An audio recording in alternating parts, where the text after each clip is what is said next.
حينما يدعو المسلم في صلاته أو خارج صلاته ويقول: سجد وجهي الذليل لوجهك الجليل، سجد وجهي الفقير لوجهك الغني، سجد وجهي الفاني لوجهك الدائم، الشيعة يقولون أننا نقصد بهذا السجود أننا نسجد لمهديهم وليس لله تبارك وتعالى، وكل هذا الكلام يكون في حق مهديهم عياذا بالله.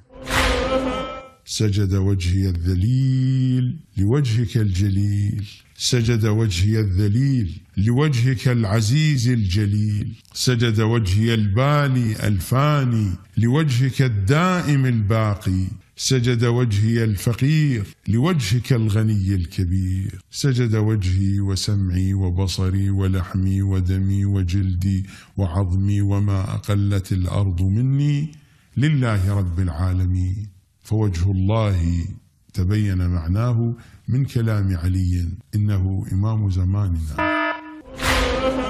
والله إن هؤلاء قد أوغلوا في الشرك، امتلأت به قلوبهم وعقولهم، يتلذذون بالشرك بالله تبارك وتعالى، يتلذذون في جعل صفات الله تبارك وتعالى لأئمتهم عمائم مزيفة.